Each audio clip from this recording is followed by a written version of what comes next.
Welcome once again to the Conversations That Matter podcast. I'm your host, John Harris, with a great interview. You're going to enjoy this today. We actually have had Renn on before, but not to talk about his new book. And Renn is a senior fellow at the American Reformer.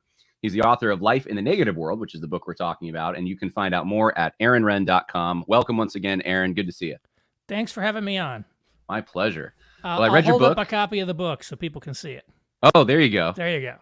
Yeah, I can't do that because Kindle, I have it on my Kindle phone. I guess I got the same issue. Every author that I interview, I've got the ebook copy. So I always tell them they have to have a physical copy if they want to hold it up to the camera. Yeah, very wise. So if people want the hard copy, then get that. Then get it on Kindle. And I noticed Audible as well. And I don't know if you're reading that. There's an audio book. I did not read it. Okay. So you hired someone to do it. Morgan Freeman read Life in the Negative World. So that would have been nice. I have to ask you, because I was on the airplane yesterday reading your book, and I guess I've lived this to an extent, and I probably would be categorized as the culture warrior in your book. Right. Kind of the new, very suspicious of elites and institutions and that kind of thing. And so I feel like I've kind of lived through this, and I'll just real quick aside illustration just to illustrate what we're going to talk about. But I was coming home from a conference. And without giving too many, I don't want to give too many details about this at all, but one of the things that I ran into at this particular event is I was doing some work for the event, and I happened to, and this is a conservative organization, at least I thought that, I have been somewhat involved for years, and I thought, they would be fine if I used a little B-roll image of like a rainbow flag to illustrate something that was negative. But this is, gender confusion is where we're going. And so I was told, no, can't have that in there. And it confused me because I thought, I've heard speeches where this kind of thing's been talked about. And then I'm reading your book and I'm thinking, this is what I'm literally living what I'm reading. That and the fear is that losing 501c3. We can take a stand, but it can only go so far. And we got to be careful because the federal government's going to come in and then it'll kill our organization. That's how we raise money. That's exactly what you're writing about in this book, is that the negative world that we're entering. And so maybe I don't even need to ask this question, but I'll ask it because that's the typical question you ask at the beginning of a book interview. Why'd you write it? Well, this idea of the three worlds is really the most popular thing I've ever written. And, I've been writing about things, even going back to the 1990s, I published a newsletter about public transit in Chicago. I kind of started developing it in 2014. Then I published a version of it in my newsletter in 2017, and it really took off then. It went viral then. In fact, it's the only reason I'm still writing on this topic is because that thing went viral, and Rod Dreher and others wrote about it and sent me a few thousand subscribers overnight. First Things asked me to update it and turned into an article in their February 22 issue called The Three Worlds of Evangelicalism that was one of the biggest articles in the history of the magazine. Really went super viral.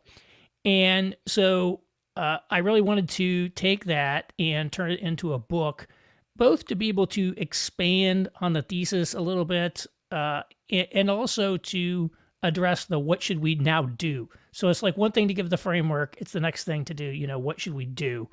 And so I wanted to do that, and I thought the book might reach some people that like articles and things don't. There's sort of book people, there's article people, and so here we are, 2 years later.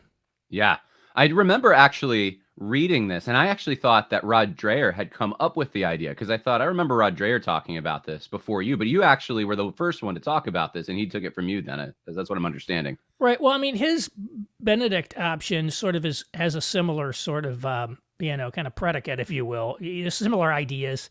I think My Three Worlds was definitely my idea that I came up with. But so he liked it, but it was very similar to ideas I think that were out here that he was already talking about in kind of his own lingo, if you will. Yeah, he was very instrumental in promoting it. He's been a huge promoter of my work, and as you know, it certainly helps to have people with established or larger audiences, saying, go buy this, go read this. And so I'm very grateful to him for doing that. Well, one of the things I like about your book is you do uh, attempt at the end to get practical and what do we do about this as Christians? And so I think maybe before we get there, because I'm just sort of assuming everyone knows what these three worlds are, maybe you can just briefly explain what they are, and why you date them the way you do, because you kind of defend that, and why you have the ranges that you do for negative world, neutral world, and a positive world. Absolutely. So, we never had a state church like in Europe, but we did have a sort of softly institutionalized generic Protestantism as the de facto national religion of America for most of our history. If you think about the 1950s, half of all adults attended church every Sunday. We had prayer and Bible reading in our schools. We were adding "In God We Trust" to our money and "Under God" to the Pledge of Allegiance. There's an image, I'm sure you've seen it because it goes viral on social media periodically. It's the skyline of New York with the lights in the skyscraper windows lit up with gigantic crosses for Easter. That picture was taken in 1956. Then in the 1960s, this sort of Protestant consensus started to go into decline, and Christianity started to go into decline. Decline in terms of attendance in church, decline in terms of personal adherence, and the calling into question of Christian moral norms. So that really kicks in around 1964. And I divide that period of decline from 1964 to the present into three phases or worlds that I call the positive world, the neutral world, and the negative world. So the positive world lasts from 1964 to 1994. And I want to be clear, this is a period of decline for Christianity. All is not well. Church attendance is down, right? The sexual revolution is happening, and yet Christianity is still basically viewed positively by society. To be known as a good church-going man makes you seem like an upstanding member of society, and Christian moral norms are still the moral norms of the country, and if you violate them, you could get into trouble. In 1994, we hit a tipping point and entered what I call the neutral world, which lasted from about 1994 to 2014, in which Christianity is no longer seen positively, but it really isn't seen negatively yet either. It's just one more lifestyle choice among many in a pluralistic public square. So we might meet, I'd say I'm a Christian, you'd say, great, I'm a vegan, let's talk. And Christian moral norms had a sort of residual effect at this time. Then in 2014, we had a second tipping point and enter what I call the negative world, where for the first time in the 400-year history of America, sort of official elite culture now views Christianity negatively, or perhaps maybe skeptically might be a better way to put it. And again, national elites, going back to the founding fathers, many of them have always been, skeptics of Christianity and religion in private, but they felt obligated to promote it publicly. What's different now is that kind of the official culture feels that it can, actively reject this. And again, the Christian moral system is now expressly repudiated and in fact is viewed as the new leading threat to the new public moral order. And this has been a very dislocating experience for a lot of people in the American evangelical world, to say the least, over the last decade. Now, of course, the question is why those years? Again, 1964, I picked somewhat arbitrarily. I just said, the Kennedy assassination seems to be when the craziness of the 1960s started to become unleashed. Clearly, there was a lot of upheaval in the late 1960s. 1994, we could have a debate about that, because I think you could have said 1989, the fall of the Berlin Wall, because the collapse of the Soviet Union was really a critical event here. But that's what I was expecting, actually. Yeah, I picked 1994 for a few reasons. One, it was the Gingrich Revolution. The Republicans captured the House of Representatives for the first time in forever. And that was really, in my view, the high watermark of the influence of the religious right in America. 1994 also was kind of the start of the baby boomer takeover of America. Really, 1992 was sort of that where, it's now Bill Clinton and who's, stepping onto stage, right? The boomer president. This is when the boomers are starting to take over society. And really a critical event that I had in mind as well was 1994 was the year that Rudy Giuliani became mayor of New York. And crime collapsed and cities came back. And this led to the development of this new sizable urban progressive highly educated demographic that has been so culturally influential in America and the church. And so I really think kind of that Gingrich revolution and the Giuliani election were really big events in the culture. And then 2014, I think, is a little more dialed in. The Obergefell decision was in 2015. The so-called Great Awakening, people like even left-wing secular analysts like Matt Iglesias have dated it to 2014. Jonathan Haidt, the NYU professor, said 2013 was the year that campuses started to go crazy.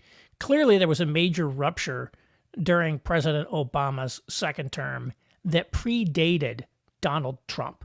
So this was not a response to Donald Trump. In fact, I would even view the election of Donald Trump as essentially a signal of that we were now in the negative world, a product of it more so than a cause of any of these things. And I think the election of Donald Trump really tells us that there's been a sea change in America, because he would not have gotten elected, 16 years previously, for example, someone such as himself. He had talked about running for president for 30 years, but he never actually did it because I think he knew, look, a guy like me is simply not going to be viewed as a credible presidential candidate. And I think he did run on the Reform Party or something like that, but it wasn't a serious candidature. He came down that escalator in 2015 because he knew the world had changed and now was his time. And so I think what this shows is the entry into the negative world is not just about the church and it's not just about sexuality. It's pervasive in our society. This isn't really in the book. I wish I'd added it. In fact, I was writing a piece this morning, about this, and it's something I've talked about a lot, which is the way that we've sort of had the metastasization of vice in our society. When I was young, it was controversial for states to even legalize lotteries. Now states can't legalize, phone gambling on sports fast enough.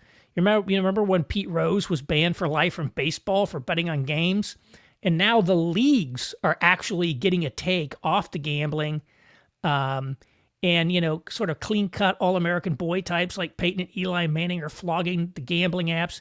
Pot legalization, the repeal of all the usury laws, and now we got a payday loan store on every block in the inner city. Vast pay disparities between CEOs and the median workers. This is all an expression of an essentially elimination of the old, sort of Protestant moral order in America. And, it's not just about the church and it's not just about sexuality. It explains a lot about what's going on. Yeah. And I mean, I remember I live in New York, and when they started putting in the casinos, and that was super controversial. And, the Christians were all trying to prevent that from taking place. And now it's not even an issue. We don't talk about it. Then there are casinos. Right. I don't even know how many. Yeah. In Indiana, the Methodist Church was big against gambling. The other thing is the elimination of the so-called blue laws that prohibited trade on Sunday. I think it was not long ago that the last state now legalized Sunday liquor sales. Indiana was one that for a very long time, I live in Indiana, had not allowed alcohol sales on Sunday. And when they repealed it, just a couple years ago, it was interesting. The governor of the state did a photo op where he was the first person in the state to ever buy beer legally on Sunday. So he clearly wasn't worried that there was some constituency out there that didn't like this. Wow. And I think, a lot of the things, I think there's a great error that a lot of evangelicals make, and even many of the critics make, which is that, Republicans are still winning elections. Indiana's a solid red state. Ohio's kind of now a red state. Donald Trump won in 2016, came within a whisker of when he's leading in the polls right now. And I think the key is, the Republican Party has a future, but it's not going to be a party that necessarily advances evangelical priorities. You can't say. So the reality is, we saw this in Ohio in these last elections. Yeah, they're going to vote solid red now, but they're voting they want abortion to be legal, just passed, and they want to vote to approve pot, legalize pot. I think you had said it's a post-Christian right. But you said something in the book, and I didn't realize this, but every single ballot initiative that was pro-choice won. Yeah, I can't name one time in the post Dodd's world, where a actual public vote on abortion has come down on the negative abortion side. Pro abortion side's won every time. Yeah, This and is and even this. yet, well, what we get from pro life, groups is that we are the pro life generation. That's what we keep hearing, that drumbeat, and we're not. No, I don't think so either. I mean, I the one that really got me was Kentucky, because Kentucky is definitely in a deeply conservative state, more so than Indiana. Right. And their ballot initiative was not to even ban abortion. All they were going to say is that the Constitution of the state of Kentucky does not include a right to abortion. Well, guess what? It failed. And that's like, there's the thing there. I think you got to realize, like, the public doesn't necessarily support, support what a lot of evangelicals would like. There's so many directions we could go on this. I want to go here though first, if it's okay, just because you talk a little bit about urbanization, secularization, modernization. All these things kind of get like lopped into one thing. Is what is primarily to blame for this, or I mean, is it just multiple converging factors? Like, how complicated is this? Well, I would say this. I'm not a subscriber to the "where did it all go wrong" thesis. If you read Rod Dreher's Benedict Option, he's like William of Ockham and nominalism. Right. Like, I think it was maybe Richard Weaver. Yeah, the guy who wrote Ideas Have Consequences. He might have invented that, or maybe it even predated him. Some people say it, of course, Catholics say it was the Reformations where it all went wrong, the Enlightenment's where it all went wrong. There's always some where did it all go wrong moment. I don't subscribe to that. I read Charles Taylor's A Secular Age. It's a 900-page story of a 500-year narrative of the outworking of various forces. So I see this as sort of a contingent outworking of various historic forces. And so when I say contingent, what I mean by that is this was not inevitable. This is not like some Marxist analysis where there were certain structural forces that predestined this outcome. It could have gone in different directions over history, but this is the one that it actually did go. I do think there were a couple of key events. One of them was the collapse of the old Protestant establishment that sort of ran the country.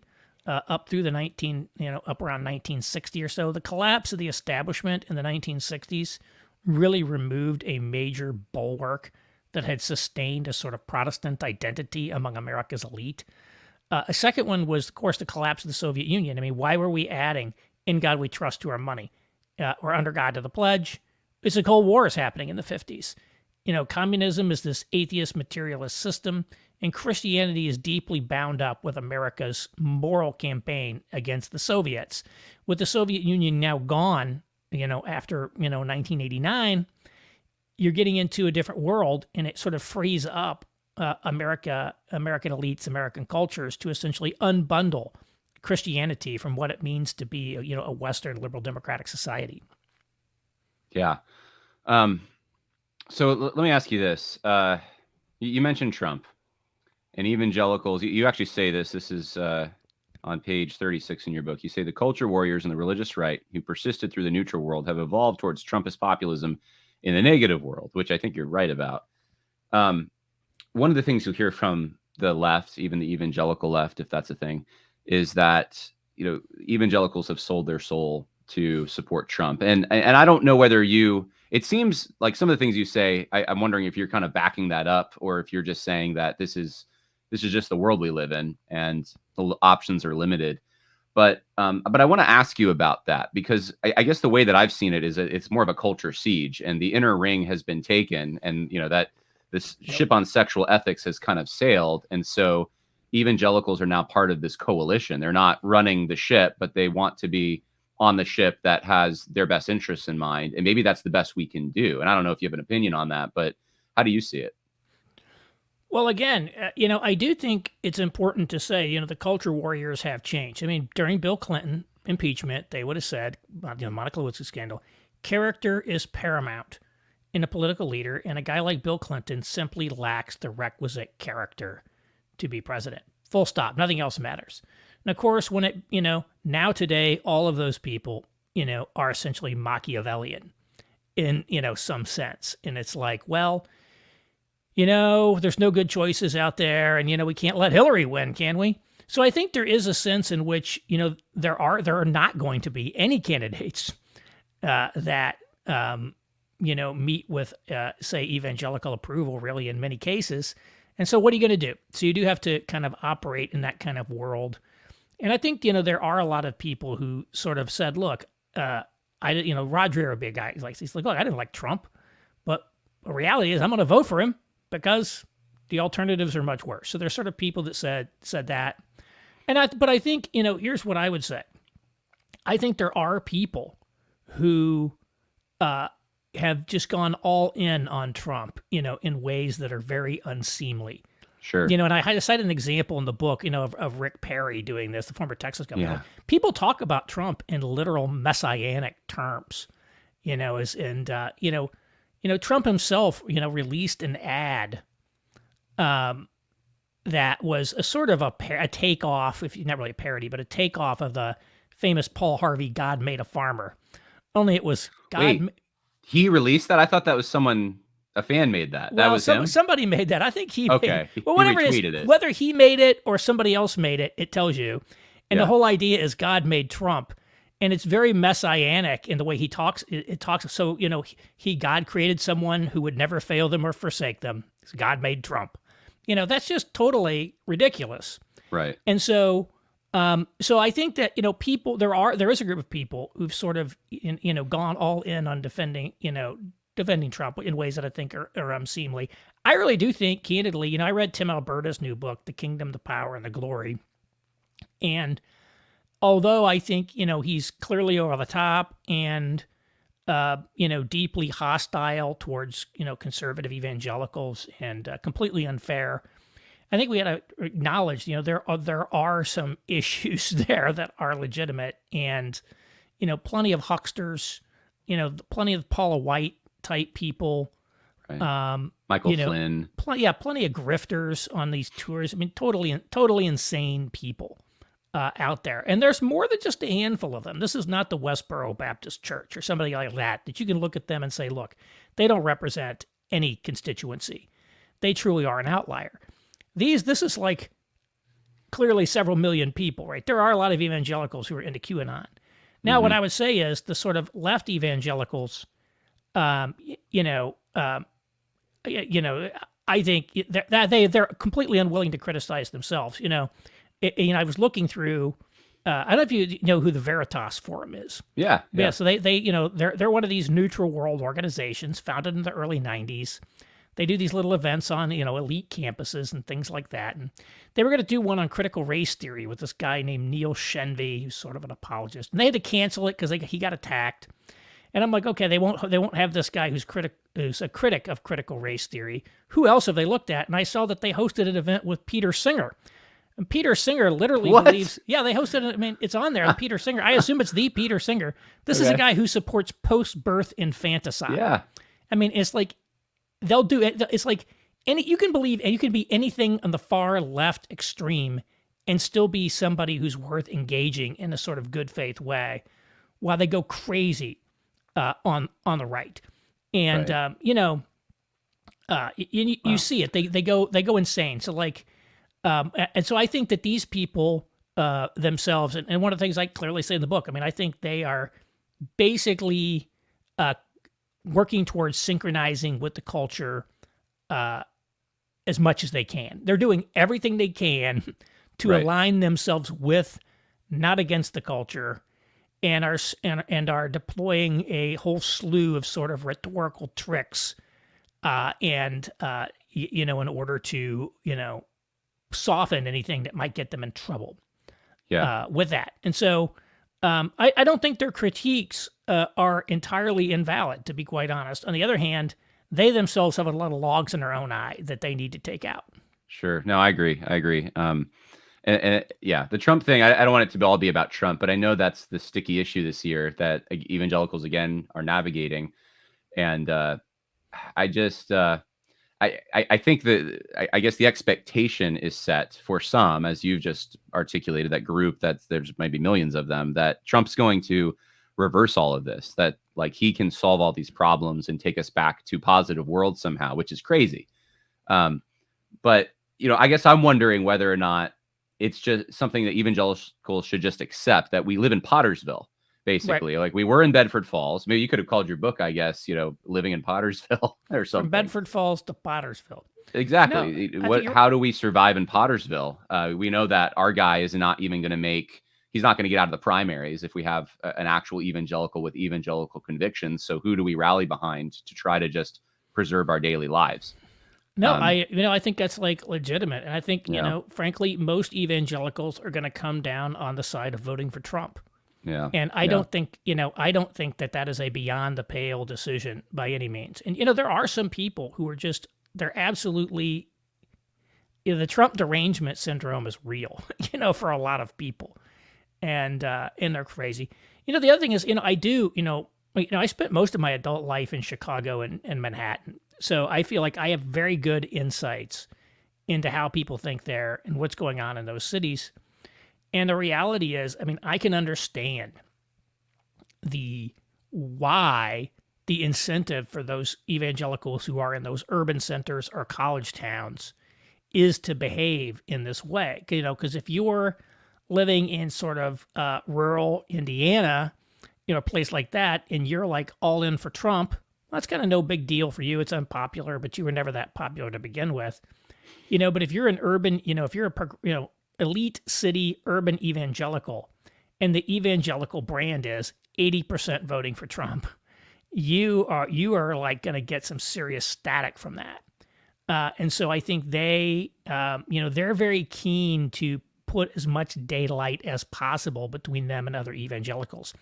And one of the things, I think one of the things I'm good at is like articulating and kind of putting a framework around some of the ways people, what's going on in the world. And again, it's not a perfect descriptor, but it kind of gives us a sense.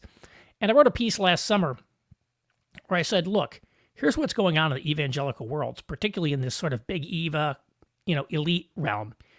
They are basically trying to redraw the bounds of orthodoxy, if you will, and redraw the boundaries of their community in such a way that essentially the complementarian gender theology that, for example, was constitutionally written into the Gospel Coalition, in which many of them there, is now downgraded to essentially a secondary issue.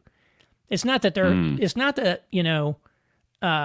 these people are themselves saying, I'm now an egalitarian, although some like Rick Warren did, and he was famous. You typically wouldn't call him Big Eva, but there are some people who did change their mind, and there are some people. But what you're seeing is really this shift, and we really see it in Russell Moore, for example, wrote this column about how the old patriarchy bro Russell Moore was wrong, and now I love Beth Moore, Right. and all this other stuff. And so they're basically saying we got to get rid of that kind of the kind of unpopular gender theory's got to go. But what are they replacing it with? They're replacing it with what I call anti-fundamentalism. And what you see it in Tim Alberta's book, and you see it throughout much of the cultural engagement world, it is now a core part of their identity to say those people over there are bad. We are not those people. We are better than those people. And so I think they're almost feeling obligated to sort of use the Trump voter as a foil to elevate themselves morally. And I pointed this out in the He Gets Us campaign. Now the family behind it certainly is not what I would call cultural engagers, the financiers, probably the creative people. You would put, you start looking at the creative teams. They're probably very much in the cultural engagement mode. Mm-hmm. People with pronouns in their bios and all kinds of stuff like that, right? That's just kind of what they are. And of course, that Super Bowl ad, the foot washing one, I think it's very telling that the abortion clinic one, they've got a woman sort of washing the feet of the girl who's probably just had an abortion, and there's a group of abortion protesters in the background, all sort of talking with each other, ignoring the girl. Right. And so the point is, if you look at like last year's Super Bowl ads, they didn't, it was pretty even-handed, quite frankly. You might not like it or whatever, but it wasn't obviously political. Now we see that they cannot talk about what Christianity is without talking about the conservative evangelicals that they hate. They Mm-hmm. must, and I've noticed it's becoming harder and harder for them to just say, here's what we're for. They have to work in, here's what we're against. Here's those bad people. We have to present ourselves in contrast. They have now what I've called a negative identity, in that they define themselves by who they're opposed to, not what they're for. Mm-hmm. And you certainly see this. I think this shift is sort of ongoing in kind of the world, which was very I mean, like, if you go back to the old neutral world like Tim Keller didn't spend much time talking about the culture war people. He tried to avoid those issues as much as possible. He very much kind of promoted his vision. And so I think that now we've moved away from that approach. There were definitely times he did Yeah. that, but it wasn't his main. A little bit. It wasn't his main shtick, right? And it was actually one of the last things he wrote, which is this Decline and Renewal of the American Church. Maybe the last thing he ever published prior to dying is actually the piece that really laid out the strategy of, we have to divide from these people over here, these fundamentalists. We just have to divide from them, and we have to sort of make common cause with these sort of more conservative leaning egalitarian gender people over here. And so he sort of laid out this strategy. And I'm sure he talked about it with a lot of people, because, I mean, if you're going to read Tim Alberta's book, these people are all talking to each other. They're all friends. So he may have actually provided some of the intellectual underpinning for this, but it wasn't how he conducted himself in ministry, by and large. He really had a positive agenda for what he wanted to do. Now, you might disagree with it, but he had a positive vision. I think today, increasingly, it's very hard for these people to just articulate their agenda. It has to be, it's deeply hostile. And again, Tim Alberta's book is a great encapsulation of this, I think. Yeah, and one of the things, I mean, Tim Keller we could use as an example, but I don't think it's just him. This is maybe a larger strategy.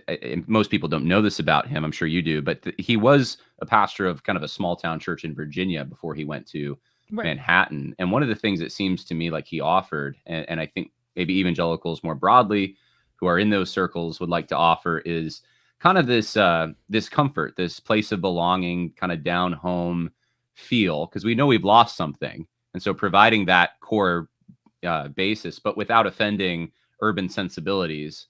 And so, because the people in the city seem to know that they're missing something, but they don't want, all the things that are attached to that. They don't want all the moral framework.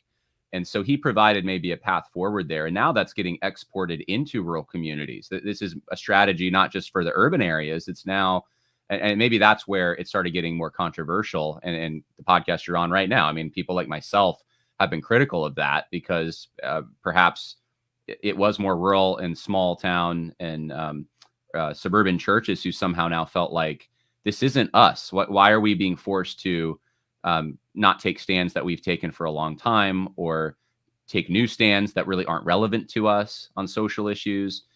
And I'd be curious to find out from you where you think that strategy, whatever you want to call that, where does that take us eventually? Because I think we're still in this. I mean, you're right. This is on page 33. You say evangelicals are largely operating as though they're still living in the lost positive and neutral worlds. And that's what I'm really describing. Like, where does that take us if we don't get real about the world we actually live in? Yeah, well, right now what we're seeing is intra-evangelical conflict. As I said, the culture, what I labeled the cultural engagers, the sort of urban Christian crowd, they've now declared their own culture war. But their culture war is actually against the culture warriors. Their culture war is against other evangelicals. And then there's been also a lot of realignment. David French is a guy you would have said he was a culture warrior a decade ago. Hardcore, super hardcore guy, actually. Now, all of a sudden, he's a New York Times columnist that devotes every other one to bashing conservative evangelicals. So there's been a lot of shifting around and intra-evangelical conflict. There's been a lot of deconstruction of people abandoning it. There's a lot of people who are trying to, again, sort of synchronize with the culture. I think there's been the adoption of this sort of Machiavellian approach by sort of the culture warriors. And it's like, obviously evangelicalism is essentially, disintegrating as anything, resembling a coherent movement. And so how that ultimately plays out I don't know. It's not going to be like the fundamentalist modernist controversies, like in the early 20th century, which played out within denominations. You know, the reality is that the majority of evangelicals are some kind of like, congregationalist type polity. Lots of non denominational churches, lots of Baptist polity churches.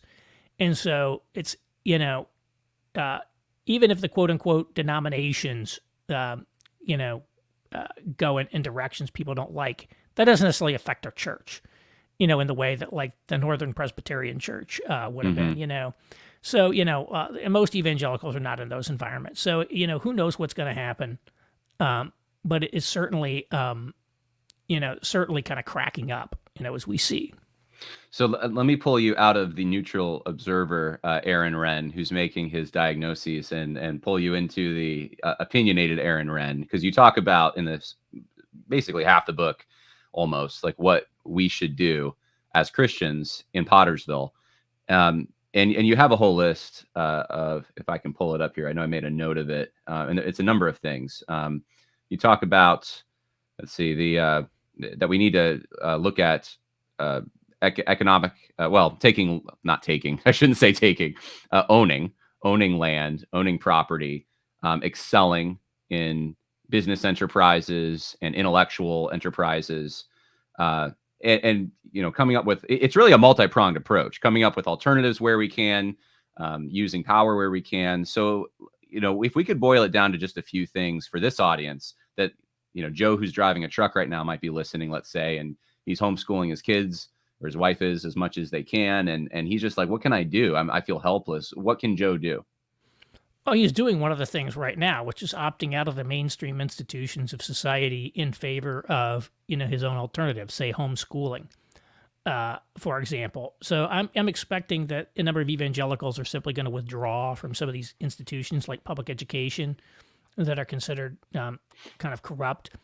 One of the things that I say is that I think is critical, and there's a lot in the book. I sort of give a set of starter ideas across three dimensions: personal, how we should live as individuals and families; institutional, how we should operate as churches, ministries, businesses; and then missional, how do we do mission. But there are a handful of, there are basically three things I will put out there. One is what I call adopting the posture of exploration.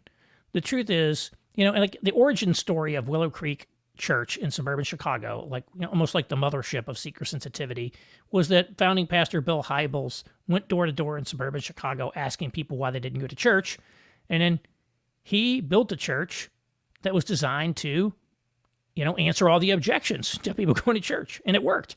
I think we're in a more fundamentally difficult situation now. We're in a more unknown, complex, rapidly changing environment, and therefore we're not going to be able to create a 50-point plan to get us out of this thing.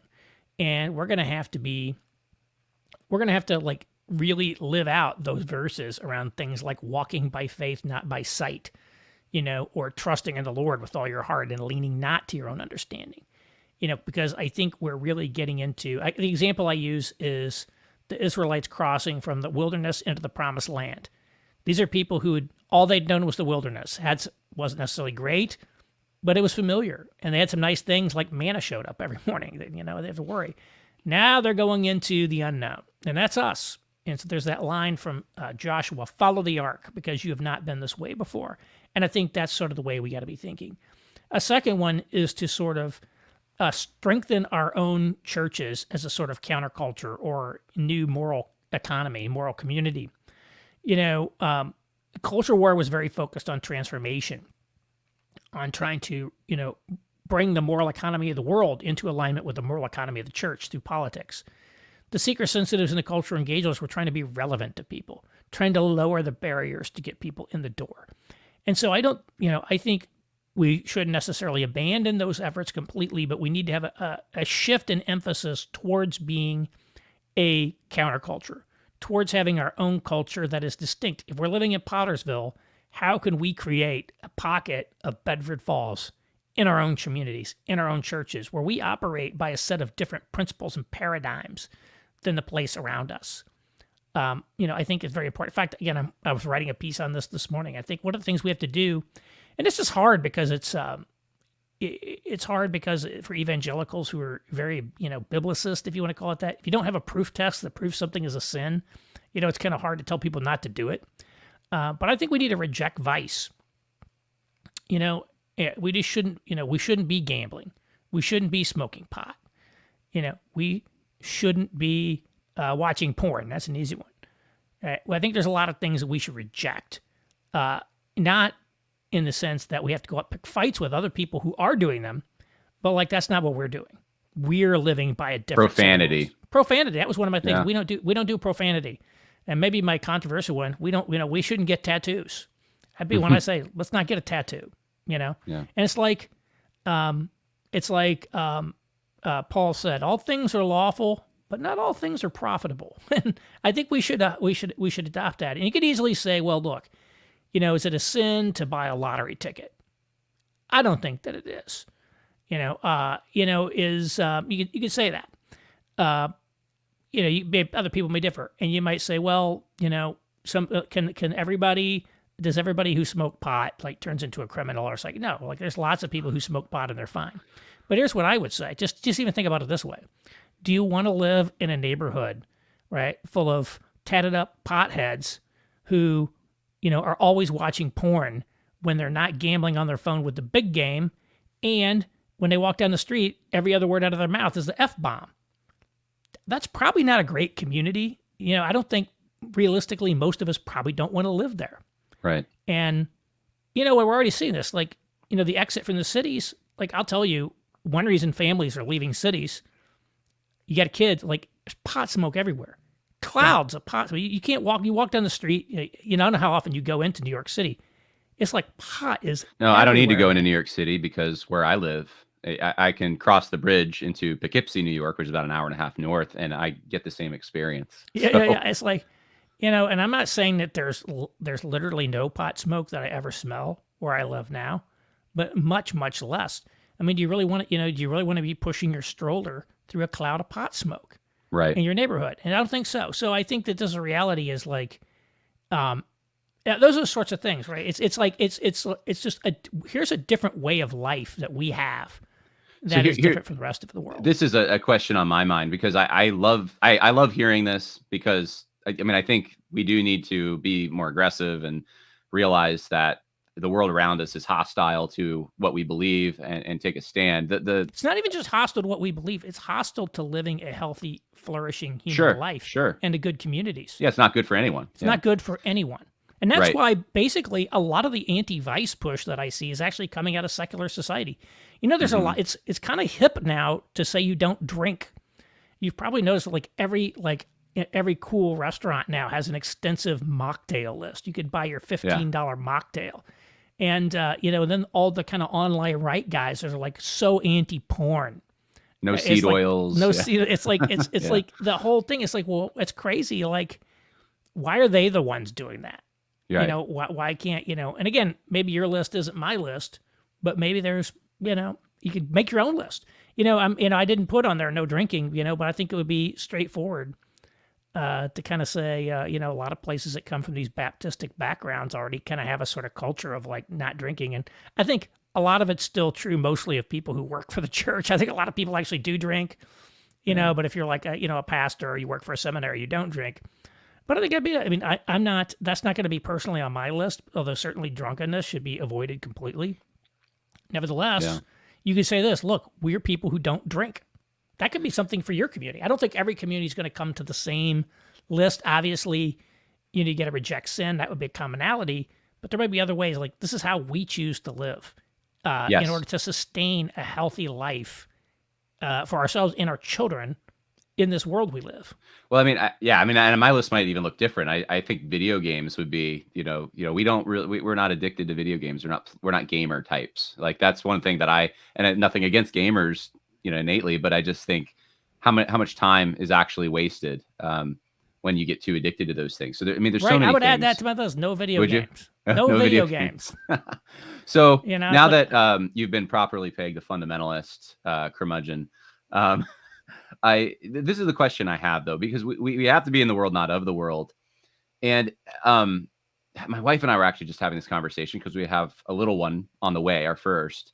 and we're just thinking about the world that our child's going to grow up in. And I'm thinking like, okay, when I was a kid, right, I was able to go, and I was homeschooled, by the way. So there was a separation, but I was still able to play soccer in the town league. I was able to be in Boy Scouts at that time because this was before all the LGBT stuff.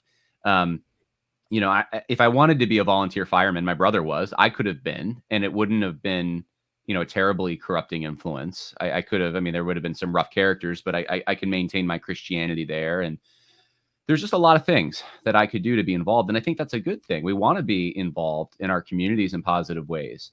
But now I couldn't, if my child was of age right this second, I couldn't really in good conscience probably let them be in the Boy Scouts. I'd have to find an alternative. I couldn't really let them probably, I don't even know about town sports anymore. Are they just going to smell weed and, people showing them porn and profanity? Like what is, I don't even know what it looks like. So Right. that's my question. I don't know if you've thought about this deeply, but like we have to somehow maintain a connection with the world.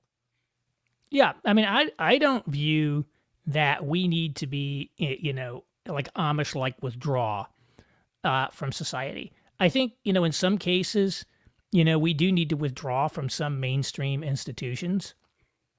People are going to make that choice.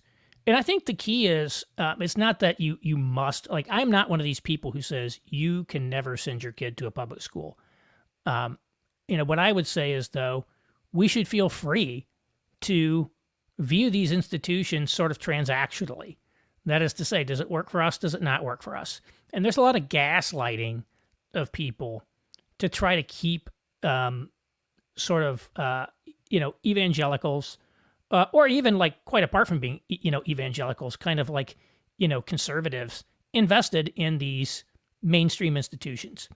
So you hear a lot of talk about the common good, the idea of pursuing the common good. Well, that's like, it's kind of like saying you need to be invested in these institutions. Well, I don't think we're under any obligation. When you're a minority, you're not responsible for the institutions of society. There's institutions of the responsibility of the people who are running them. And again, what we're seeing with education, people are opting out. Again, I don't think this is per se a evangelical thing, but like look at military recruitment. People are just like, we're not signing up for that. Like white enlistment in the military, which probably highly overlaps with like conservative. It's probably mostly like conservative white men going into it. They're like, I don't want to go into the woke military. I don't want to get killed or maimed in the service of the globalist American empire. I don't want to do that. So why would I do? So we're out. And of course they're freaking out. I mean, like the military is now freaking out. They got a problem. And so, so I think that, that's an example of like, oh, you should serve. And like, look, I'm always going to support our troops for people who do choose to go in. But I have this idea that like, we should be encouraging our kids to serve in that way. This old ideal of service when you're you're being exploited. Mm-hmm.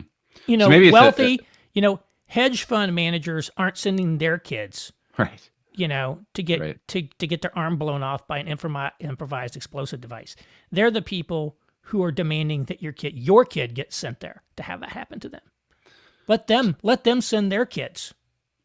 So it's a matter of discernment then. I mean, if you had 3 kids, I was one of 3, and they may have different capacities, abilities, and temptations, and some of them may be able to join the fire department or be involved in certain community things. Some of them perhaps not, and that's a parental decision. I think that's kind of where you're tracking here, is that where we can be involved, let's be involved, but where we can't and where it's detrimental, we don't, and we have no obligation to. Right. I mean, that's what I would say. I mean, look, I'm looking for places to make a positive impact in society. I would love to do that, but there's just fewer and fewer, opportunities to do that today. Yeah. And so I think that's, being willing to say no, I think is an important thing that we need to learn. No, by the way, doesn't mean hate. It doesn't mean cheering for other people to suffer. I mean, you could still wish the best for people and just say, look, you're going in a direction that I just can't support. I mean, I don't want bad things to happen with you, but I just can't, I can't go there with you. I think those are things that we need to, and I think we can think about it in a whole lot of ways. So here, even here in Indiana, it's like, oh, the future of downtown Indianapolis is so critical to our region. Everybody needs to be invested in that. And I'm like, well, that may be true that it is critical to the future of the region, but what does it mean to invest in it when, the people who are running it are not doing things right? Gomorrah is so critical. Yeah. Well, it's Right. it's almost like the mayor of Chicago, Brandon Johnson, a lot of these people, they're pursuing deep leasing agenda. They're not serious about dealing with some of their own problems. I'm like, at what point do you just say, I need to send my money and support into that? Don't they have an obligation to step up as well? Don't they have an obligation to do something? And what they want is for everybody else to keep their mouth shut and just send checks with no strings attached. And I think we could say, look, we're not going to do that. Right. If we want to have if they want to do some things, maybe they won't do everything that I want. But maybe they'll do at least, hey, they'll show that they're moving in the right direction, something we could get behind, not just like, oh, you must support, right, sort of thing. So I think we should all feel free to say no. And I think what's happening, there's a line from the Tom Wolfe's book, The Bonfire of the Vanities, which was written in 1980s New York. Okay, this is like, New York is extremely dangerous, dysfunctional, a lot of it in the 1980s. It's like, if you want to live in New York City, you have to insulate. And so this is something we're seeing, like, this isn't a Christian thing, this isn't a conservative thing, this is an everybody thing. Everybody today is trying to insulate themselves from the dysfunctions of our society. They're trying to insulate themselves from fentanyl. They're trying to insulate themselves, from crime. They're trying to insulate themselves from all this public disorder that's going on. And it's very hard to insulate yourself today. The son of the former YouTube CEO, you may have just seen this, student at Berkeley, died of a fentanyl overdose. I didn't see that. Yeah, wow.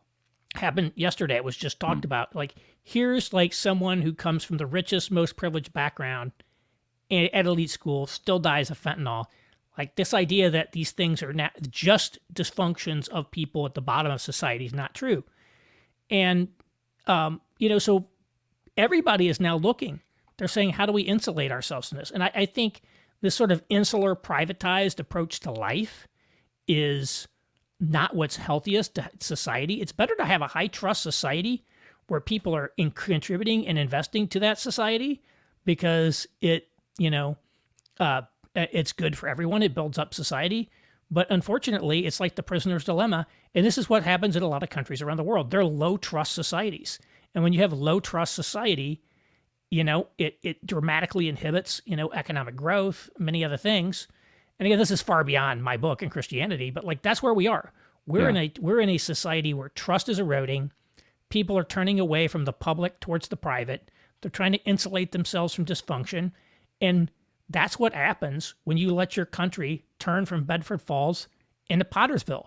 When you live in Pottersville, there aren't going to be any more George Baileys stepping up to start building loans and try to make better things. They take a look at that and say, there's no chance, right? There's no chance. You don't have a chance of trying to start the building and loan today. And so they retreat to their gated subdivision, and, that's what happens. So Ridge Runner, Yeah. Alternative communities like that, which now has gotten in, major media publications have noticed. It's not just them. The tech guys who raised $900 million to try to build their own city on the fringes of San Francisco, right? That's an example that's like, we want to create like our own city out here because the existing ones are too dysfunctional. That's not utopian. That's just survival. Right. They're not. Exactly. It's like, well, we need to bypass all this dysfunction. Of course, they may or may not get that off the ground. But I think that's like an example. This is not why do and you see it like in general, like, why does every tech billionaire have a bunker somewhere? Why has prepping and sort of survival skills become such a huge thing? Again, even among non-religious people, there's so much stuff out there. It's like urban progressive people, turned against corporate food and things like that. It just goes to show that, like, across our society, a tremendous lack of trust in the mainstream and this belief that we need to figure out how how do I isolate and protect my family from the worst of our industrial agriculture and food production system?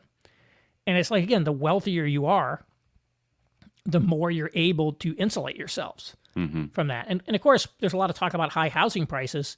High housing prices is the number one way communities insulate themselves. They adopt policies to make it impossible to people to move there who don't have money. And so that filters it out. Yeah, yeah. But it doesn't actually filter it out, but it filters some things out. And again, if you rolled the clock back 50 years, that would have been a purely racial decision that people would have said it's like white people want to insulate themselves from black people. Today, it's much more of a class issue. A lot of these wealthy communities, they don't care what race you are as long as you're rich. And in fact, many of them, you go look, I was looking at some of the upscale suburbs of Dallas, like Plano, Texas, and things like that. They're at best 50% white. Some of them are majority minority. And so it's like, they don't, I'm not saying there's no, that, these are completely post-racism communities, but at the same time, it's like, they don't want like low downscale white people moving there anyway. Right. When I was a kid, if you lived in a sort of white working class community, it might have been a little rougher than, the wealthy communities, but it was still a socially intact, functional community. And now that is not the case at all. And people just don't want that. So they're trying to insulate. Yeah. Well, one of the things, I know it's beyond the scope of your book that I'd love to see some more work on is identifying industries perhaps that are still have cultural power and relevance that people who are Christians can actually get involved with. And I'll identify one for you now because I was talking to my brother about it, teaching ESL. Not many people do it, and so you have Christian convictions, you get involved with teaching that in the public schools. There's a high chance, even if you have Christian convictions and you're public about it, you keep your job because they just don't. There's a shortage of people who do that kind of thing. And then it's interesting you say that. Yes, at my church yesterday, literally the pastor said, he was talking about a nearby elementary school that now has so many, students who have, are English language learners. And he's like, there's no ESL services available to their parents. And so that is the opportunity for us in ministry is actually ESL. And of course, lots of churches have always been very involved in ESL. Yeah. Yeah, and I mean the advantage too is that all the people coming over here that we're concerned about showing up at our southern border. This is a way you can try to influence kind of what direction they're going to go, whether politically or otherwise. So, yeah, I don't know where all the places are because I mean so many doors have been shut in the faces of Christians, but there are still places that we can get involved, and we don't necessarily need alternatives. Maybe other places we do. But I think there are a lot of businesses, I use in the book the example of this company, Maddox Industrial Transformer, where they sell heavy industrial electrical transformers. It's exactly what you said. And, I don't know if you know, it's like hard to get a transformer. And so like, if you're like, in an industrial facility and you need a new transformer, you're not going around doing a bunch of searches on like what the owners of this company believe. You just got to get one. And so this idea of going into these essential industries like that, fabric of the economy industries, a lot of the legacy hard tech and sort of call them legacy industries, construction, machine shop work, all of that stuff is like there's massive shortages of talent going into that. Try to get a tradesman to do something on your house today. You need to call a plumber. You need to call an electrician. Right. You need to call a roofer. You need to call a tree trimmer. Two, what's going to happen? One, you're going to pay through the nose. That's right. Secondly, you're going to have to wait. Yeah. There's going to be a delay to get that thing done. And so those are things like, I think there's a ton of like Christian guys going into the tree trimming business.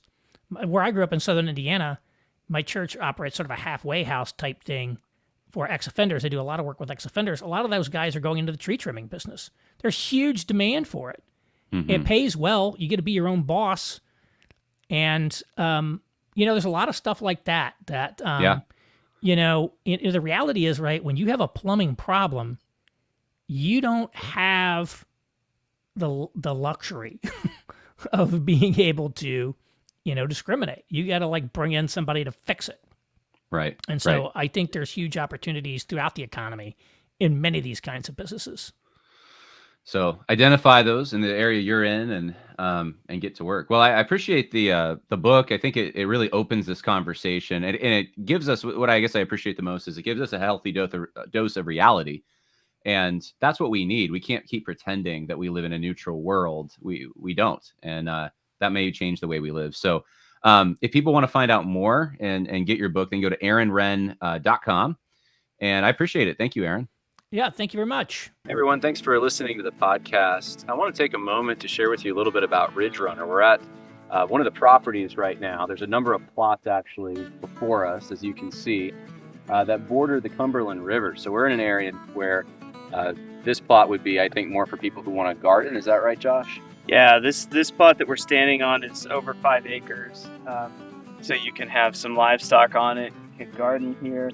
And it's not on the river directly, but one of the virtues of stepping back from the river and getting a little elevation is that you can see this sort of panoramic view here. So you've got almost 270 degrees of bluff running around where we're standing. So, any house built here, it would be breathtaking, I think.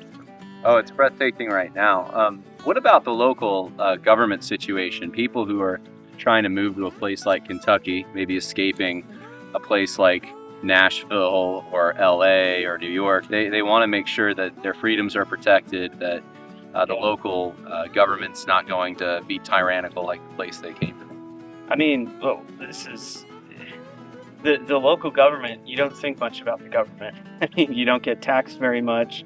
You don't interact with them very much. There's not a lot of crime here. You don't need to interact with the police very often. People govern themselves out here to a large degree. You're in the country. People out here are great. They take care of themselves and they take care of each other. And the government is pretty far away in a lot of ways. You don't think about them in your daily life. It's all, of course, this whole area is deep red, very Republican, low crime, all of that, like you can imagine. But even more than that, people govern themselves out here. It's country living. You learn how to fend for yourself and take care of your neighbors, and they take care of you. Now, you obviously have a vision for all of these plots being filled, Lord willing, with Christians who are of like mind and faith, want to build a community together that's all the things you just talked about, low on crime and honoring the Lord and their social arrangements. Is this going to have like a neighbor? Like some communities have like rules, right, that the community must abide by. Have you thought of any of that, or? Yeah, I mean, look, there's going to be some really basic rules, like you have a lot of places. Some basic rules about not leaving a bunch of trash out in your yard, things like that. Don't make a nuisance. So we'll have some of those rules in place.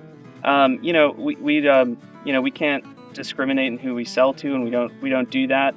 But we do hope that the community that grows up here is a very high trust, virtuous community, the kind of community where you don't need to lock your door, where you don't need to, worry about your kids going and playing next door and coming back trans. Just, a community of people who have traditional values, who want to live out in nature, and get back to a more natural way of life.